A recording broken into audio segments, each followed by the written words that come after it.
मंच पर विराजमान हरियाणा भारतीय मजदूर संघ के अध्यक्ष, उत्तर क्षेत्र के हमारे प्रभारी पवन जी, केंद्रीय समिति के सोहनलाल जी, इस प्रदेश के महामंत्री हवा सिंह जी, संगठन मंत्री गोदारा जी, मंच पर उपस्थित अन्य पदाधिकारीगण और जहां तक दूर दूर मेरी नजर जा रही है वहां पर देखो तो जो कार्यकर्तागण हमारे दिख रहे हैं वो सभी मेरे भाई, इस सब बैठे हुई मातृशक्ति मेरी बहनें, इनको नमन करता हूं। और आज हरियाणा मजदूर संघ विदर्भ प्रदेश, हरियाणा प्रदेश के मजदूर संघ के जो यह विरोध प्रदर्शन है, उसके लिए आपने मुझे निमंत्रित किया, इसके लिए मैं आप सब लोगों को धन्यवाद देता हूं। क्योंकि वास्तविकता यह है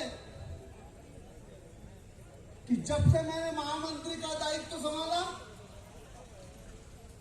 उसके बाद विदर्भ की एक रैली थी कि जो लगभग 12 से 15 हजार के लगभग होगी, और आज यह रैली जो लगभग 25,000 के पास है, इतने बड़े रैली का संबोधन करने के लिए आप लोगों ने मुझे चुना, इसके लिए मैं आप लोगों को धन्यवाद देता हूं। मैं कुछ सवाल आप लोगों से पूछना चाहता हूं। आप इतनी बड़ी मात्रा में यहां क्यों आए? हवा सिंह जी ने आपको कितना पैसा दिया यहां आने के लिए? अध्यक्ष जी ने कितना दिया? 200 रुपए, 500 रुपए, 300 रुपए, कितना दिया? कुछ नहीं दिया। अरे फिर क्यों आए हो? अपनी मांगों के लिए, अपने अधिकार के लिए। आपको जब 26 मांगे मैंने देखी, मैं किसी एक सेक्टर के बारे में बात नहीं करूंगा, आपकी 26 मांगे मैंने देखी, उसमें से एक भी मांग गैर नहीं है, सारी की सारी मांग वाजिब है। हर सेक्टर की एक मांग होगी, लेकिन सारी वाजिब है, और यह सरकार उन मांगों की तरफ ध्यान नहीं दे रही है।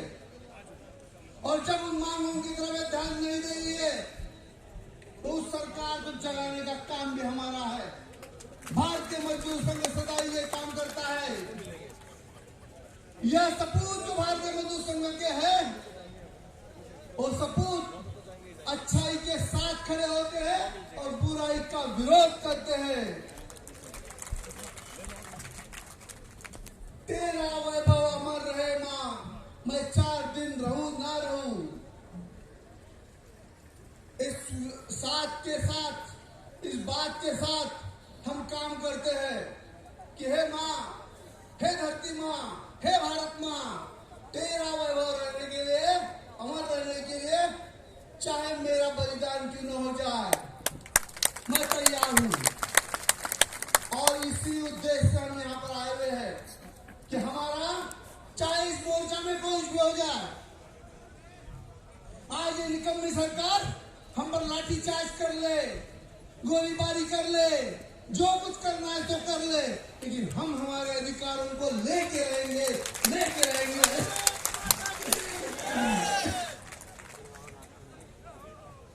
हम मजदूर हैं, हम किसी के आड़े नहीं आते, लेकिन हमारे आड़े आने वाले को हम छोड़ते भी नहीं। हमारा तत्व एक ही है कि जियो और जीने दो।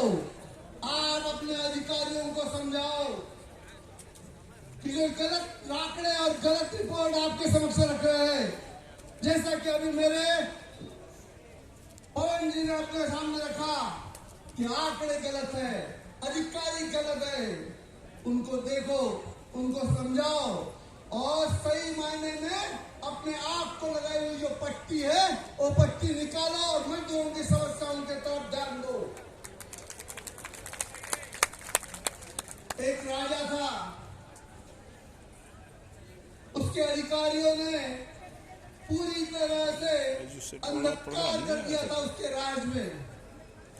जनता में कोई खड़ा होने के लिए तैयार नहीं था। लेकिन एक 167 वर्ष का युवा, एक कितने वर्ष का हुआ? 67 ईयर्स का युवा वो खड़ा हो गया और उसने जनता को एकत्रित किया। जनता को एकत्रित करके उसने जनता को सामने लाया और राजा को मजबूर किया कि वो उसकी मांगे पूरी करे, जनता को उसकी सहूलियत दे, जनता को उसका अधिकार दे। वो 67 वर्ष का युवा कौन है? कोई बता सकता है?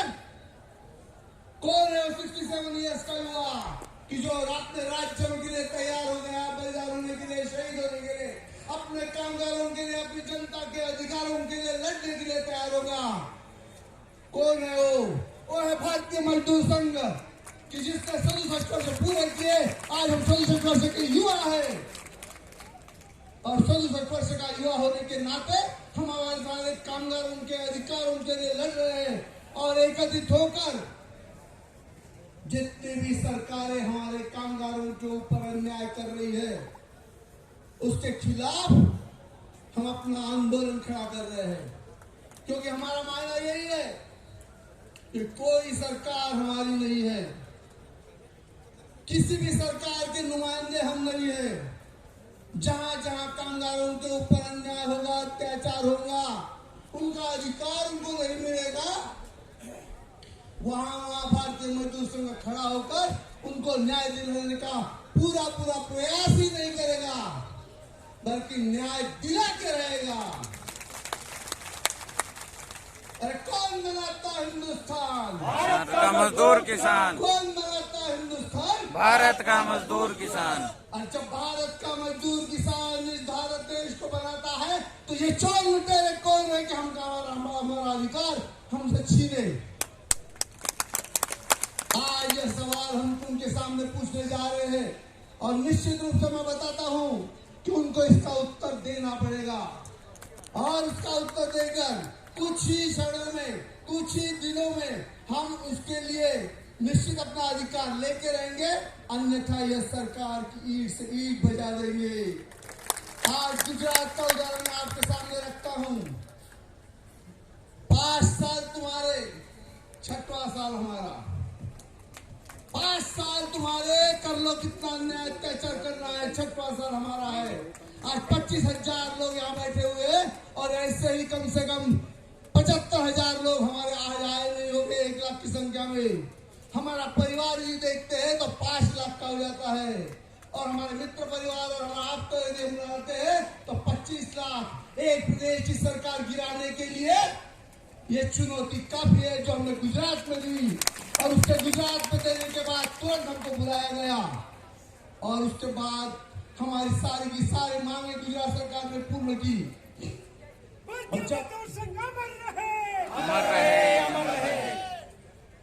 और जब ये मांगे पूरी की उसके बाद फिर इलेक्शन आया और गुजरात में जो शांतिमय सरकार चल रही है वो हमारे कामगारों के बदौलत चल रही है।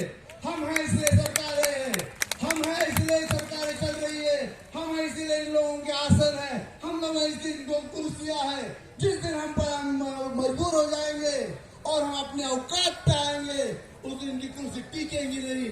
ये मैं आपको यहाँ से चैलेंज करके बताता हूँ। यह बात हमने आज सिर्फ बताई नहीं है, ये करके भी बताइए। जिस तरीके से गुजरात में हमने चैलेंज दिया उसी तरीके से राजस्थान में भी हमने चैलेंज दिया था और राजस्थान में हमने सरकार पलटा के बताई है। हमें किसी सरकार से कोई मुआवजा नहीं है, कोई भी सही। हाँ, जो सरकारें हमारे साथ काम करती है, हमारे मांगों को पूरा करती है, उसके लिए निश्चित हम खड़े हो सकते हैं।